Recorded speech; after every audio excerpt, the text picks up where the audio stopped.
I am a liar, it's true, but I brought a friend with me who only tells the truth. My friend's name is Clementine Ryder, and Clementine is the kind of person that things happen to. There's a legend that there is buried treasure somewhere on Neahkanie Mountain on the Oregon coast, and I read about it in a great folklore collection. Clementine went to find it, and this is what happened when she did. Ladies and gentlemen, it's my pleasure to introduce to you Clementine Ryder.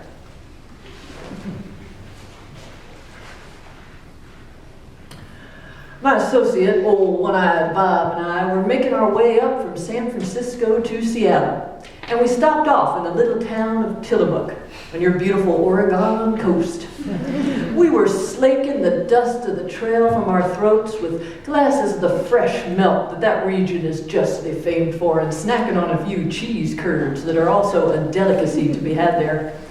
And as we were sitting there, quaffing our milk and enjoying our curds, the dairyman told us this tale. Long ago, he said, when Portugal still ruled the sea, there was a ship carrying a chest full of gold, bound for the Portuguese king. But it was blown off course, set upon by pirates, and forced aground on Neahkanie Mountain, just a few miles away from here. The captain and the crew held off those dastardly pirates as long as they could, while the first mate took 2 sailors and dragged that chest of gold up Neahkanie Mountain, till they found a cleft in the rock, just big enough that the sailors could crawl in and pull that chest after them. Then the first mate dislodged a boulder and sealed those fellas in the cave, safe from the pirate menace, safe, guarding that treasure till he could return and release them. He got a piece of slate, scrawled a crude map so he could find his way back to that very spot. But when the first mate regained the beach, he beheld a terrible sight. The sand was red with the blood of the fallen, and the Portuguese captain and crew were kneeling, bound and gagged in front of the pirate menace. The first mate pulled a weapon and stepped forward to defend his fellows, but he was felled by a cowardly, piratical blow on the back of his head. He dropped senseless to the sand, a piece of slate with the map fallen from his nerveless fingers. When he awoke, he was already far out to sea, deep in the bowels of the pirate ship. Took him many years to regain his freedom. He never did return to Neahkanie Mountain. He never did release those sailors. He never did regain that treasure. So, the dairyman said, it still lies up there on Neahkanie Mountain for someone who's brave enough to go after it. Well, it just so happened that dairyman had a copy of the very map that first mate fella had drawn to find his way back to the treasure. And for a nominal sum, I was able to purchase it from him.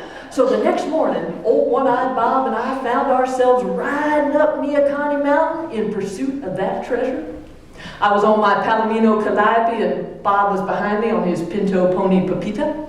The air was clear, the sun was out, the sky was blue. It was a typical day, as I understand it, on your beautiful Oregon coast. As we went along, I could hear Bob whistling behind me the Duke's aria from Rigoletto. A particular favorite of Bob's because he was present at the opera's Venetian premiere. And as we were going along with the sound of the birds and the whistling behind me, I felt my heart just swell with the thrill of adventure in my chest. And we rounded the first lookout, and I saw the surf rolling in under the blue, blue sky. And then we turned and continued up the mountain, and as we did, the air temperature started to drop. A stiff wind whipped up. We bent our heads into it, and Calliope and Pepita, they forged their way forward, but that wind was coming stronger and stronger, and as we rounded the second turn, I looked out and I saw that there was a bank of fog rolling in on top of the water. Greeny, gray, ugly fog just rolling in, and in the center of that fog there was a ship, a sailing ship from yesteryear, glowing a phosphorescent green and flying the flag of the skull and crossbones. "Looky there, Bob," I said, but it was on his blind side so he couldn't see it. And just then the fog closed in thick and wet. We had to scrape it off our face like you'd scrape off wet cotton wool. But we were still going forward. Calliope and Pepita had their heads bent. They were going 1 step forward, 2 steps back against that terrible wind. 2 steps forward, 1 step back, 3 steps forward, 2 steps back. And all of a sudden I heard a yell behind me. I looked around. The wind had swept Bob clean out of his seat. He was hanging onto the saddle horn with one hand and his feet were flapping behind him. He was flapping like a flag on the flagpole. Hang on, one-eyed Bob, I said, and I threw back my prize-winning silver-handled lariat, and I tried to reach for it, but he couldn't make it. He slipped, and now he was just hanging on with one finger. Hang on, Bob, I said, and just then Pepita nickered as if in command, and Calliope reared up, giving me enough purchase that I could lasso his wrist with my lariat and haul him into safety, saving Bob from being dashed to certain death on the rocks below. We huddled behind Calliope and Pepita, and we used some of your wiry Oregon beach grass to tie rocks to our boots to weight us down. And then we all went forward, the 4 of us. 1 step forward, 2 steps back, 2 steps forward, 1 step back, 3 steps forward, 2 steps back. And just when I thought I could not take another step, Calliope started pawing the ground and whinnying as if to say, "Look, Clementine, X marks the spot."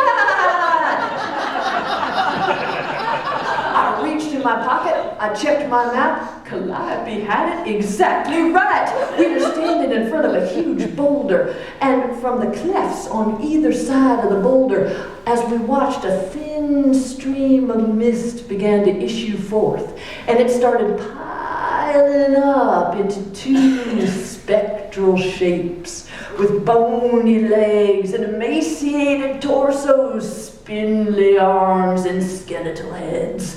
They were wearing the tattered remnants of sailors' uniforms from long ago. Their eyes burned in their skull-like faces, and as their jawbones released, we stared into the black abyss of their mouths as their voices rolled forth, and they began to speak. Of course, they spoke Portuguese, so I couldn't understand a word they said. But Bob, who is fluent in Portuguese, especially the dialect spoken in the Portuguese coastal towns of the late 1500s, translated it. And Bob told me what those spectral sailors were saying was this: "Go away, leave us in peace, do not disturb us, for the treasure we have guarded with our lives for lo these many years, or we will haunt you and your children and your children's children's children down unto the 14th generation." Well, alrighty then. Bob, I said, let's you and I skedaddle and leave these fine fellows in peace with the treasure they have guarded with their lives for lo these many years. Why, no sooner had I said that when a wind, a slight breeze began to ease forth, and it started blowing those ghostly sailors away. First their spectral skeletal heads, and then their bony arms, their emaciated torsos, and their long spindly legs, until finally all that was left was 2 sets of bony feet that blew away toe by toe by toe by toe, leaving a glint of gold where each spectral sailor had stood, which we ascertained were gold coins, which Bob identified as Spanish reals from the time of King Ferdinand in mint condition. So we pocketed those coins, untied the rocks from our boots, remounted Calliope and Pepita, turned and headed back down the mountain. True, without the treasure that we had endeavored to obtain, but with something better. With the thrill of adventure in our hearts, an adventure that had been well and honorably completed. We did stop off by the dairy and tell the dairyman of our adventure, and he listened with a gleam in his eye. And then as he topped off our glasses of that fresh Tillamook milk, he said, "You're lucky, you are. There are many who've gone up Neahkanie Mountain a-searching for that treasure, but not so many who've returned." My name's Clementine Ryder. It's been my pleasure to share this tale with you. Thank you.